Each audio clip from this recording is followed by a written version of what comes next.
মামুনি জলপাইয়ের আচার খাবো। ঘরে তো তেল নেই। জানি না, আমাকে বানিয়ে দাও। চলো তাহলে চলে যাই রান্না করে, দেখি কিভাবে বানানো যায়। আসসালামু আলাইকুম, আমি মৌসুমী ইসলাম। কেমন আছেন প্রিয় কলিজার ভাই বোনেরা? আমি এখানে আচার বানানোর জন্য 1/2 কাপ পরিমাণ তেল নিয়ে নিয়েছি। তার ভিতরে আমি দিয়ে দিয়েছি 5 ফোড়ন, তার ভিতরে দিয়ে দিলাম একটু রসুন কুচি। তারপর আমি এখানে 2টা শুকনো মরিচ দিয়ে দিয়েছি। তারপর আমি ভালোভাবে নেড়ে তেলটাকে গরম করে আমি সেই সাথে দিয়ে দেব একটু সরিষা বাটা। তো এখানে আমি একটু সরিষা আমার আগে থেকে ব্লেন্ড করা ছিল, আমি ফ্রিজে রেখে দিয়েছিলাম, সেজন্য আমি সেই সরিষাটাকে আমি কড়াইতে দিয়ে ভালোভাবে একটু নেড়ে চেড়ে নেব। যেহেতু আচার, এর ভিতরে যদি একটু সরিষা না হয় তাহলে কেমন হয় বলেন? যেহেতু ঘরে অল্প সরিষা ছিল, সেটা দিয়ে আমি আজকে অল্প উপকরণেই আচারটা বানাবো। এদিকে আমার মেয়েও কান্না করতেছে যে মামুনি আমি আচার খাবো। আর যেহেতু আমার জলপাইও কম, 1 কেজির মতো জলপাই, তো আমি আজকে আচারটা বানাবো কিন্তু একদম তেল ছাড়া বললেই চলে। তো এখানে আমি 2 চামচ পরিমাণ চিনি নিয়েছি, প্রায় 1 কাপের মতো। যেহেতু আমার জলপাইটা নরম হয়ে গেছে, তো এইখানে আমি আর পানি অ্যাড করি নাই।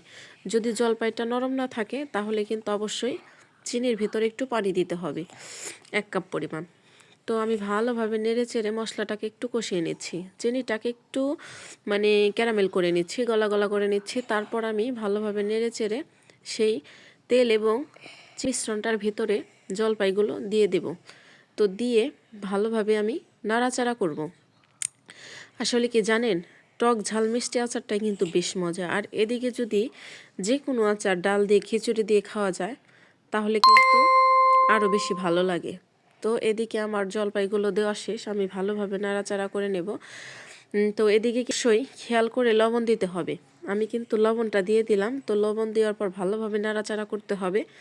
তারপর আস্তে আঁচে কিন্তু রান্না করতে হবে। আস্তে আঁচে রান্না করলে দেখা যাবে যে জলপাইটার ভিতরে সব মশলাগুলো ঢুকবে এবং কি জলপাইটা ভালোভাবে সিদ্ধ হয়ে যাবে। তো আমার আচারটা কিন্তু প্রায় হয়ে গেছে। আমি এবার কিছুক্ষণ পরে জলপাইটা নামিয়ে নেব। আমার আচারের কালারটা কিন্তু চেঞ্জ হয়ে গেছে, আপনারা সবাই দেখতে পাচ্ছেন।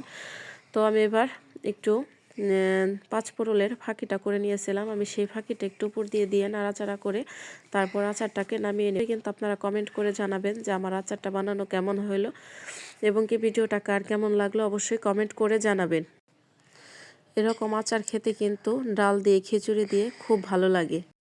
আচারটা খুব মজা হয়েছে, ভালো থাকবেন সবাই।